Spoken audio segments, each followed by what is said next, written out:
Oh, wait, actually, let me... Wait a minute.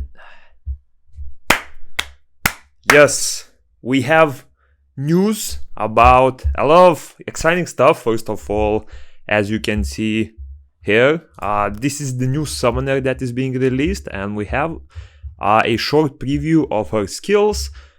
We have information about Paladins, the new monsters that are coming out after Twins. Of course, this is for Korea server. It will arrive in Global and NA probably a good month or two after.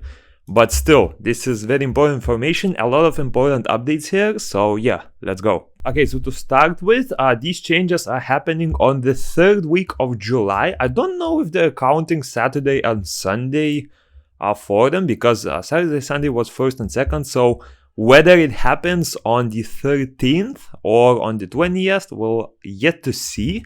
But either way, whenever this comes out, I'll hop into the Korean server and we will explore all of the changes in more details. For now, it's sort of a more less in-depth look at what is happening. So first of all, Solata, the 4th summoner, this is the archer type summoner, is being released. It looks like they mentioned that Solata will be more of a basic attack type archer or a summoner, so yeah, quite interested to see how it happens. And yeah, new summoner Solata is newly introduced. She's a 4th summoner next to Kina, Orbia, and Cleave.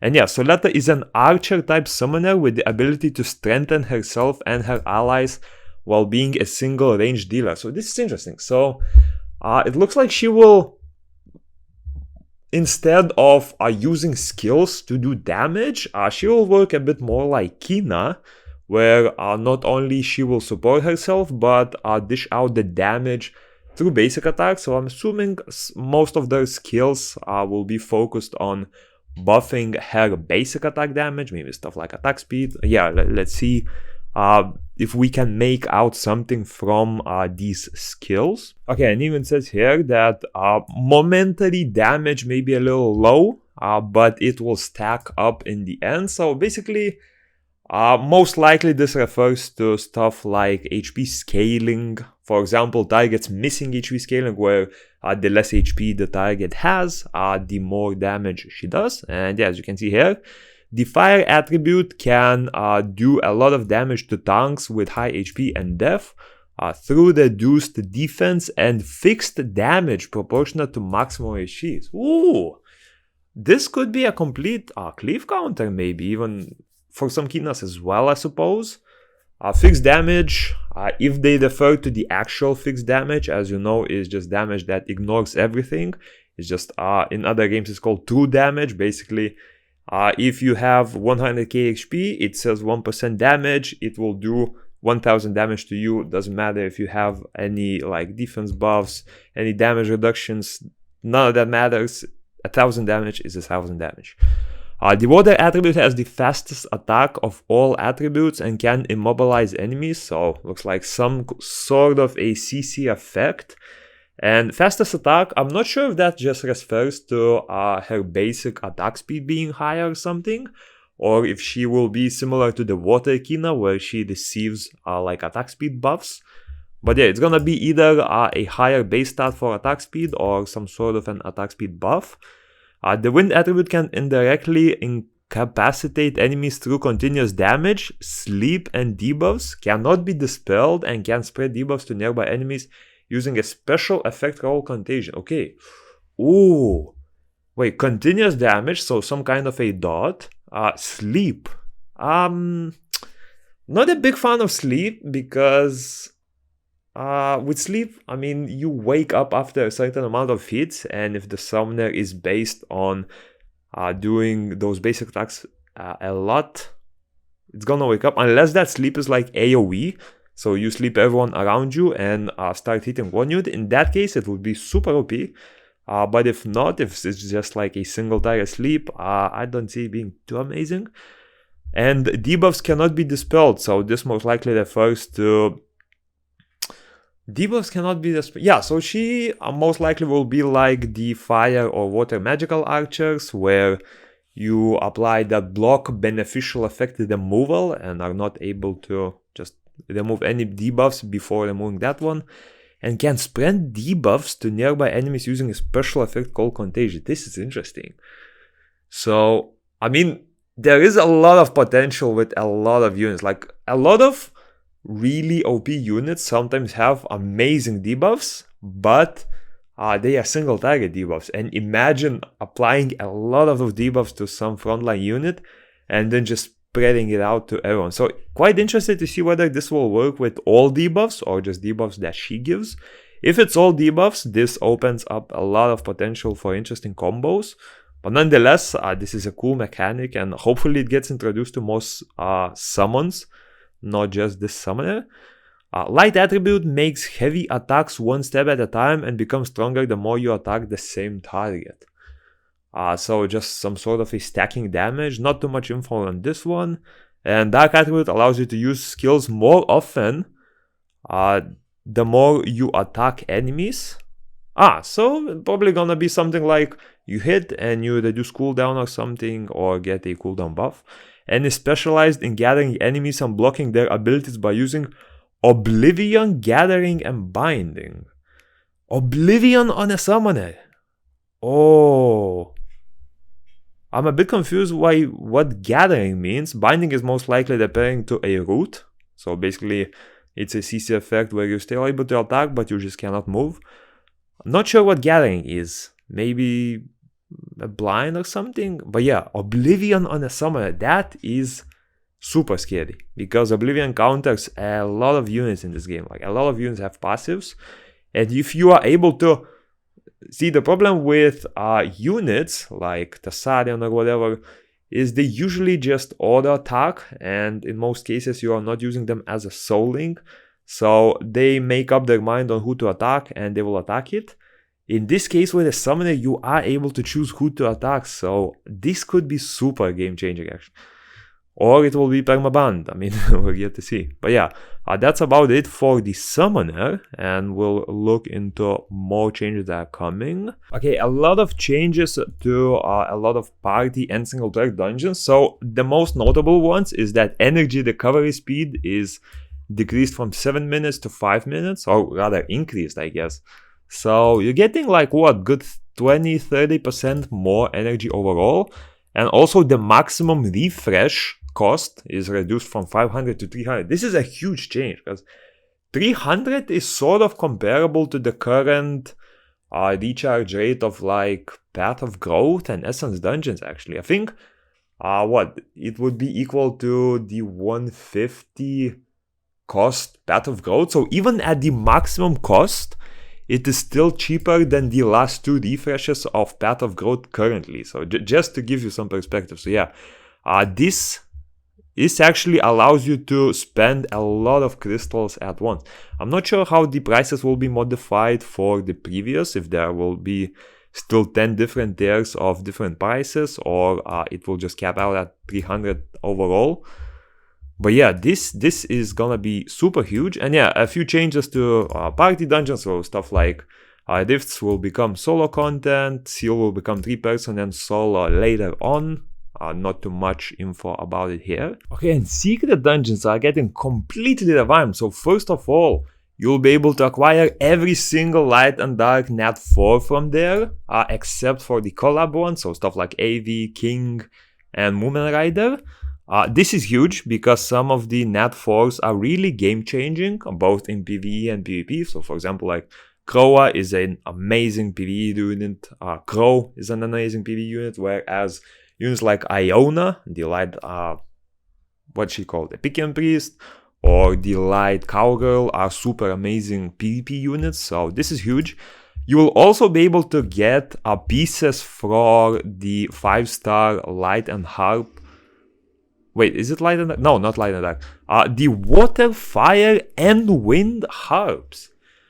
These are not units in the game yet. However, if we look at the base game of Summoner Wars Sky Arena, the water harp had an ability to sleep a lot of targets and apply shields. The fire one had she was actually a very interesting one. She had heal and immunity, but also she had a skill where she is able to switch HP between your target and the enemy. So let's say your target dropped to like 10% and the enemy is on 100. She uses the skill. First of all, she balances the HP between your lowest and the enemy's highest. This means that both of them would become at 55%.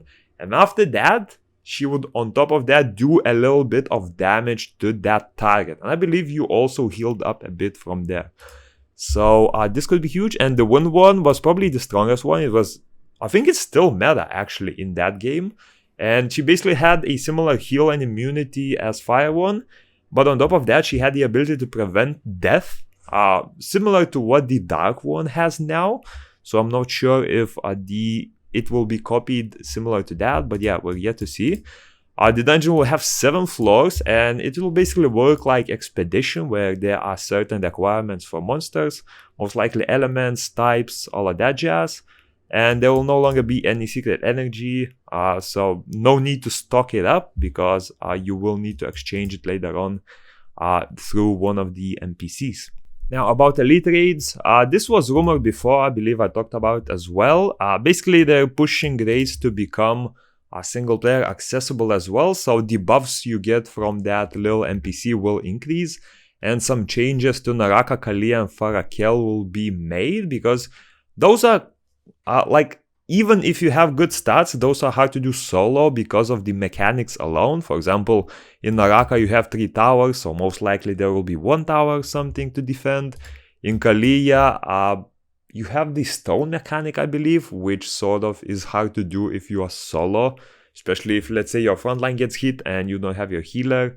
That's sort of like a guaranteed death, so we'll see how it works out there. And for Farakel, of course, you got the minions, where you need to split up into 3 islands. Again, not possible solo, so that will most likely be changed to a single island or something like that. And yeah, just basically encouraging solo play.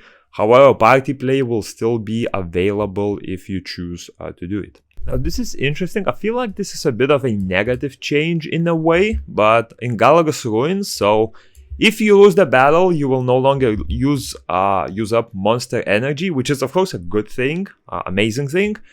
But also, there's sort of a negative aspect, I believe. So different action requirements are applied for each ruin and can be seen before. So most likely this refers to having a requirement for each stage that you enter.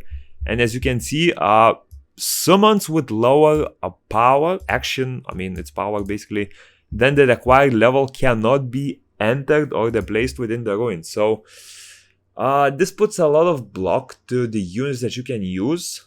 For example, if they do not read the power criteria or the class criteria, this just limits your options a lot. Of course, it depends on how limiting these are. If they are sort of similar to the Spires of Ascension, it could be okay, because it could maybe just acquire Awakening level 5, Awakening level 10, right?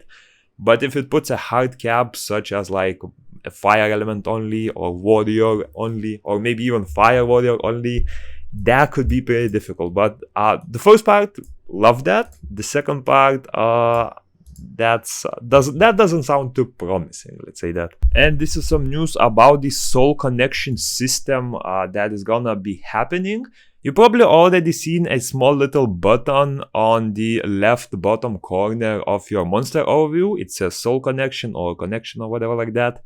And it's locked because the system is not live yet, but we have some news on how it will work. So basically, if your unit has, first of all, full skill ups, full awakening level 15, and skills, max level, so most likely refers to level 80 when it will come out in global, because it's already out in Korea and this is a patch for Korea. So let's say level 80, awaken level 15, and max skills, you are able to use it as a sort of like a parent monster, I guess you can call it, a material monster. And the monster you want to try out will receive those stats. So basically it will become awakening level 15, it will become level 80, and it will get max skill. So essentially you are able to soul link one unit with another unit as long as you have it maxed out, in hopes of just trying out units without having to waste your a restoration stone on it. And yeah, this will allow me to showcase a lot more units, especially if you have any requests, without having to rely on restoration stones as well. So yeah, a lot more fun content coming. And yeah, this is super cool system. Basically, try out a unit, you get one, no need to stress about XP potions, essences, anything like that. Just try it out, and then as you can see, you can terminate it. Probably for free, but I'm guessing there will be a limit some sort, maybe daily. You can do a summon or two, let's say, because it could be abused by just using certain monsters for certain content, like Galagos, for example. You enter with a lot of free units and you keep using them by just reassigning. That could be abused a lot, so most likely there will be some sort of at least cooldown to doing it. Seems like there will be some changes to book effects. So book effects, if you're not familiar, are those little bonus stats like HP, attack, critical, all of that jazz whenever you summon additional dupes for nat 4s and nat 5s. And it looks like for nat 5s right now, for each nat 5 that you summon, you will be getting some sort of points. And these points can be spent to skill up any other unit, even if it's not the same unit. Let's say you have a high level of awakening on something like Bastet. You do not, like, you summon a Bastet, but you don't want to spend it on her. You are able to skill up the book level of another unit. Let's say something like a Tiamar's, the water Ifrit, right? You can test it out. And it looks like you can reset it as well. Yeah, this points can be reset. So it looks like you are able to upgrade up to 10 levels for each attribute. I'm not sure what the attribute refers to. Maybe it's like 10 for each monster. And it's still hard to say how it will work out. But yeah, looks like you will be able to get extra book levels for your nat 5 units. And the good thing about this is this does not mean you need to save your scrolls. As you can see here, even if you have already summoned in the past, we plan to apply that retroactively. So whatever you summoned, whatever dupes you got, those will already give you points for this new system. And now, probably long-awaited changes to the altar summoning. It will not affect most of you, let's just say it like that, but it's still an important change. So whenever you summon a dupe, light and dark nat 5 unit, yes, you can see where the problem comes in. I mean, what are the odds that you will summon a dupe nat 5 unit? This, of course, does not count from blessings. You must use a light and dark regular or legendary scroll. This change will not apply to mystical scrolls that were summoned previously. Basically, mystical, legendary, and transcendent scrolls. It will only apply to light and dark scrolls if you want to receive the items from before. But once the new system comes out, whenever you summon a dupe light and dark nat 5, not from a blessing, basically not with the increased chance, but just with pure RNG, you have 24 hours to pay a certain fee. This will most likely be some kind of amount of crystals to obtain a chance to summon again. So basically you pay some sort of currency. I'm guessing it will be crystals, like something like 2,000 probably, maybe 5,000. I mean, we'll see if we are even able to check it out in Korea later on. And it will let you resummon, because I mean, you don't want to get a light and dark dupe from a light and dark scroll. You only want those from regular blessings. And on top of that, this is the item everyone was waiting for. There will be a way to increase your altar blessing to 100% instead of 40% with a special item for the altar's blessing. And this item will be purchasable from the new mileage shop. And mileage shop is a new shop that we'll talk about in just a second. Okay, and this mileage shop is basically a shop for Rahil that you can get from the exchange market. However, it only counts the free Rahil instead of the paid ones that you can use to purchase, like Rahil with crystals or whatever. So only the free Rahil that you get. And now here's the bad part. So first of all, it can only be exchanged a certain amount if you do not have the summoner pass. And if you do, it's gonna be something like infinite or without any restrictions, it looks like. If you do not have it, you will have to watch ads. Yes, ads in order to exchange it. Yeah, I mean, watching ads, like, we're jumping into the category of like really shitty mobile games that just prey on ad revenue for it. I don't know about this. I'm guessing this is some sort of a way to stop maybe bots from using the system. So like, if someone is botting you, you of course get paid as a company. Adding this to legit players, I don't know. Not a fan of that. And you can also get some rahils from challenges. So do not worry worried if you don't use it to sell anything. You will still be able to get some from something like a collection challenge. So most likely collect a certain material, a weapon, runes, something like that. And in this shop, you will be able to purchase the 100% blessing item, blessing orbs, which increase the amount of blessings that you can do. Basically like a free reset for the blessing itself. Legend and mystery mystical scrolls. Real quick about Battlefield. So the season will be jumping from 1 week to 4 weeks, and for players with very high power, you will get a certain power limit, which will most likely reduce the stats of your summoner and your monsters to make the playing field a bit more equal. For Guild Siege, now you will be able to register up to 50 members in it. However, this does not mean that you get more attacks.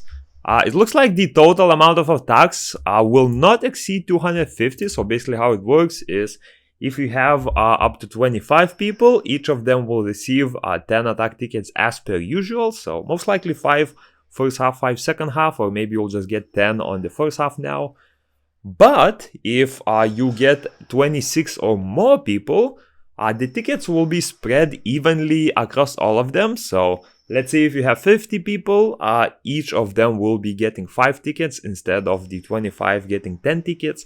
That way you're not exceeding the 250 attacks total, and you're not getting an advantage over any other guild. This means that basically you're preventing others from getting an unfair advantage by just being in a more active guild.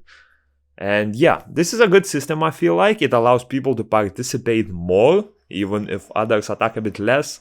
Contribution-wise, it won't matter too much.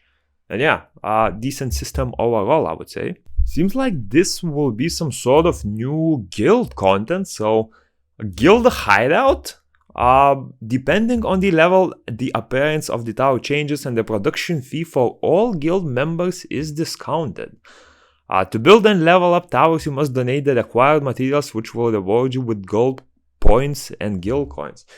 So, from the brief description here, especially the name Profession Research, I'm guessing this is some sort of content that will either unlock new crafting recipes or just straight up give you like daily, monthly, weekly materials of some sort. It's hard to say from this because the description is super brief, and it even says that it will be updated later on, so basically it's not the final version. So yeah, looks like you will use professions to upgrade some sort of towers in the guild, and of course get paid for it so that you're not the only one contributing, or that encourages contribution. But yeah, this is an interesting system. I'm guessing it's gonna be like one of those third tabs in the guild menu next to Guild Raid and Guild Siege.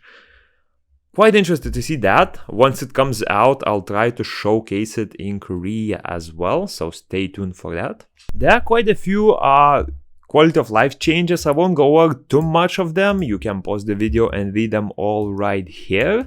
But yeah, let's jump into the fun part, the new monster. So here's what it will look like. This looks like the dark, not the dark one. Wait, what? No. This is the light one. Thankfully, no cleavage here to zoom into. However, thick thighs save lives, as they say. And let's look at their skills. So the fire attribute, knight. This says knight. I'm gonna call them, what are they called? Paladins, right?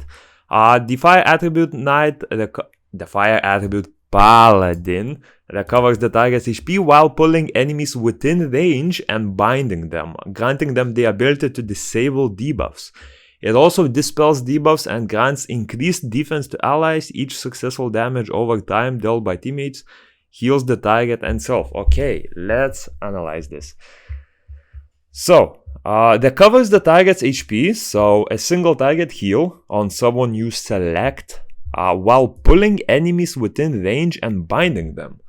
So, a pull effect, I'm assuming what they mean, and bind will most likely means a root. So, you pull everyone in group and root. That's actually super good. This is sort of like in the previous game, the Fire one had a threat state, which meant that the enemy must attack her. So I suppose this is sort of a way of making it work in an more live arena scenario, right? Instead of making others attack you, you sort of just pull them towards you. But yeah, single target heal, pull and root, granting them the ability to disable debuffs.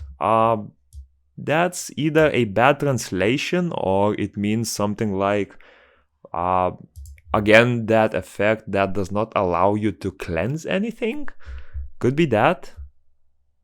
But yeah, this is a bit of a wonky translation, still not sure what that means. It also dispels debuffs, so a cleanse, and grants increased defense to allies. Wow. Ooh, potentially good with cleave. Each successful damage over time dealt by teammates heals the target and self. So every time, each successful damage over time. I'm not sure if that refers to a dot or just any damage that you do. But yeah, it looks like every time she does damage, she will heal herself and the target that she selected, right? So sort of like a bruiser / support type unit, I guess. It's most likely gonna be a warrior type, because warriors specialize in all of that CC stuff, healing stuff, like Aerial, as you know, like what Aerial, Galleon is sort of like a support unit, because knights mostly focus on damage, while warriors are more of a like bruiser support unit. So yeah, water attribute cancels the target's strengthening effect, so that will be a strip or a block beneficial, most likely a strip. Applies suppression and provoke. So suppression is the new effect that's being added. Basically, if the target receives cooldown increase, it will also take damage from this debuff. Grants himself a shield in proportion to the damage dealt. Okay, so will need some crit damage, potentially a decent bruiser. Dispels all debuffs on yourselves and counter attacks when attacked, and also dispels debuffs on allies and applies a shield. Jesus. Wait, so full cleanse on herself and a counter attack. That's most likely gonna be a buff. And also dispels debuffs on all allies.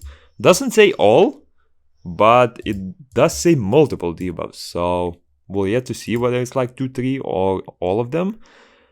I think it will be a bit too OP for all of them, because Velajul does all. I think he's like the only unit that does all debuffs.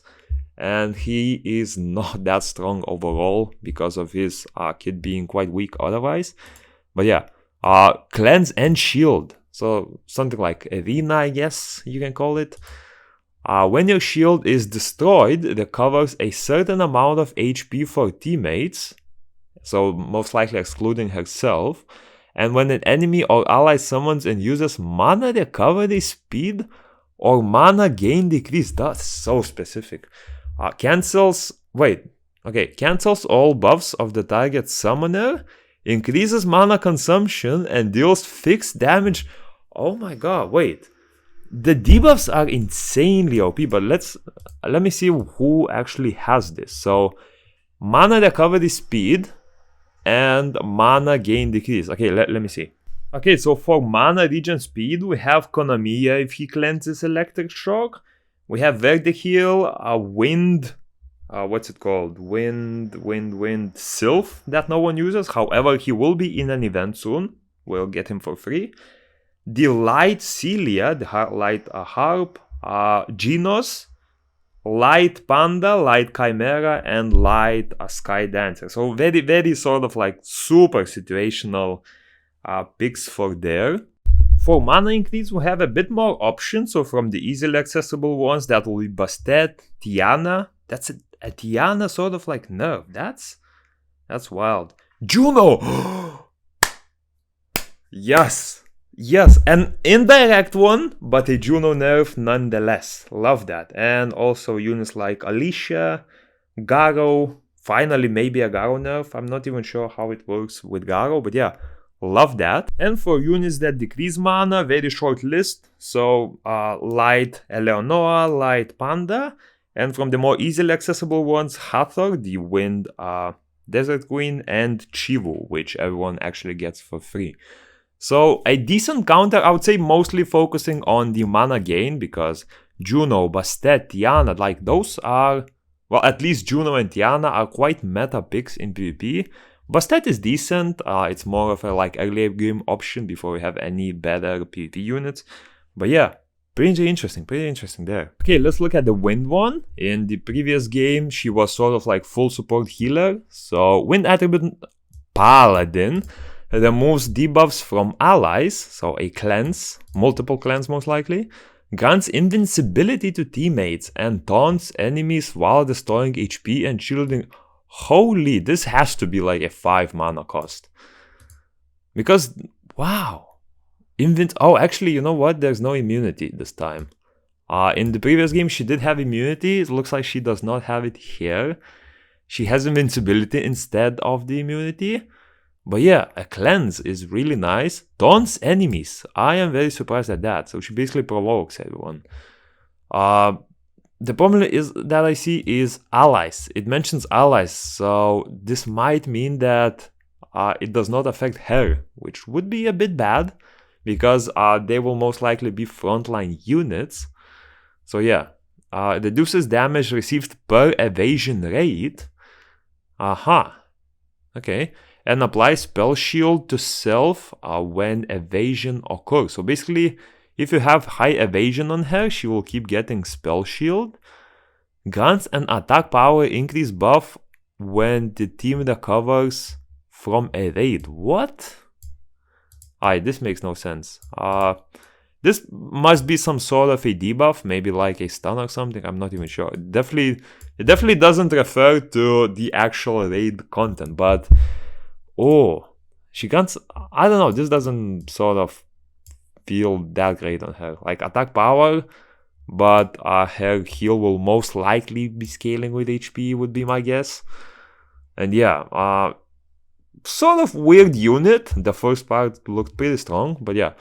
Light one, light paladin, grants themselves invincibility while provoking the enemy, recovers and increased defense, and grants invincibility to the target with the lowest HP. Okay, invincibility to herself and a provoke, so sort of you can make out something like Darion or the Moomin Rider, just most likely with better stats, better kit overall. Dispels allies debuffs and grants recovery while restoring teammates destroy. Restoring teammates destroy HP, that is big. That is gonna be completely meta changing, because destroy runes are super meta right now in all of PvP and especially in Siege. And if she's able to restore the destroyed HP, that's gonna be insane. I think only the Light Dragon Knight currently has that ability. But yeah, that's gonna be crazy. But yeah, it looks like she's sort of a full CC unit. So basically you provoke and get invincibility so you don't take damage. Sort of fulfills the lore from her base game. And yeah, the Dark one. So this one was super scary to deal with. If you did not have not invincibility, what's called Oblivion. So let's see. The Dark attribute Knight grants recovery and defense increase to the target with the lowest HP. Okay, debuff or rather defense buff and continuous recovery. And deals, or maybe, wait, is it? The covered, yeah, probably continuous recovery. And deals additional damage to enemies equal to the recovery amount. Whoa, that's a new mechanic as well. Grants unhealable and provoke, so heal block and provoke to the target, grants a shield to the enemy when a skill is hit, and increases damage dealt while shielded. So this again puts units like Wusa back to meta potentially. I mean, he wasn't really out of meta, but just makes him even stronger. Guns, okay. Heal block and provoke to the enemy target, most likely single target. Grants a shield to the enemy when a skill is hit and increases damage dealt while shielded. So potentially she's gonna be again sort of like this solo unit where she just keeps shielding herself and keeps doing damage based on like attack defense, yeah. When granting defense increase to yourself, if you do not have an attack increase buff, your teammates receive an attack increase buff. And if you do not have a defense increase buff, your teammates receive a Wow. Wait, I'm a bit confused how this works. When granting defense increase to yourself, so potentially she will be able to have self-defense buff and self-attack buff, it looks like? Yeah. So she will probably have self-defense buff, self-attack buff, and if your teammates don't have that, they will get the opposite buff of what you are getting. That is... I'm a bit confused by how that works, but yeah. That looks interesting. These look pretty interesting. And yeah, these are coming on the 3rd week in Korea, so either the 13th or the 20th day. We'll check out all of that stuff in game when it drops. And yeah, hope you enjoyed and peace.